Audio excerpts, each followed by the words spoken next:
Hi అందరికీ welcome to Surya kitchen. నేను మీ సూర్య. ఈరోజు నేను బెండకాయ పచ్చడి ఎలా చేయాలో చేసి చూపిస్తున్నాను. బెండకాయ పచ్చడి అజిగిరిగా ఉంటుందేమో అని అంటారా? లేదండి, కొద్దిగా ఉంటుంది, కానీ టేస్ట్ మాత్రం చాలా బాగుంటుంది. ముందుగా స్టవ్ వెలిగించుకుని ముగుడు పెట్టుకుని దాంట్లో 2 స్పూన్లు ఆయిల్ వేసుకుని 7 పచ్చిమిరపకాయలు 2 ముక్కలుగా కట్ చేసుకుని కొంచెం ఫ్రై చేసుకుని ఒక బౌల్లో తీసుకోవాలి.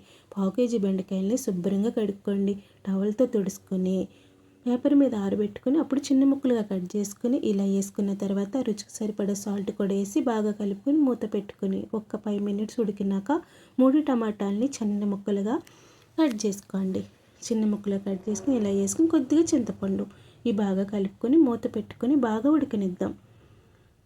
బెండకాయ బాగా ఉడికితే జిగిరగా అంత ఉండదండి. బాగా ఉడికినాక స్టవ్ ఆఫ్ చేసుకుని పక్కన పెట్టుకోండి. నేను మిక్సీలోనే దీన్ని చేసుకుంటున్నాను, ఎందుకంటే రోలు లేదు. రోలు ఉంటే మీరు రోట్లో దంచుకోవచ్చు. 4 ఎల్లుల్లిపాయలు, పచ్చిమిరపకాయలు, 2 స్పూన్లు జీలకర్ర ఇలా వేసినాక కొంచెం కచ్చబిచ్చగా పట్టుకొని బెండకాయ కూడా వేసుకుని చూడండి, మరీ మెత్తగా వద్దు, ఇలా కచ్చబిచ్చగా చేసుకోవాలి. తర్వాత దీనికి తాలింపు వేసుకుందాము.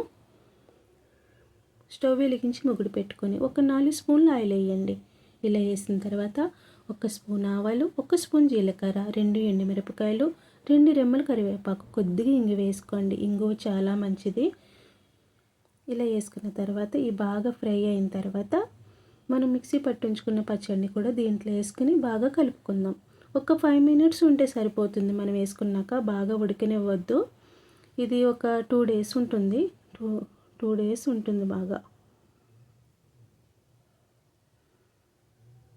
చూడండి, ఇలా వేసుకుని బాగా కలుపుకోవాలి. మీకు దీంట్లోనే కొద్దిగా నెయ్యి కూడా కావాలంటే వేసుకోవచ్చు. వేడి వేడి అన్నంలో ఈ పచ్చడి వేసుకుని తిని చూడండి, చాలా బాగుంటుంది. ట్రై చేయండి.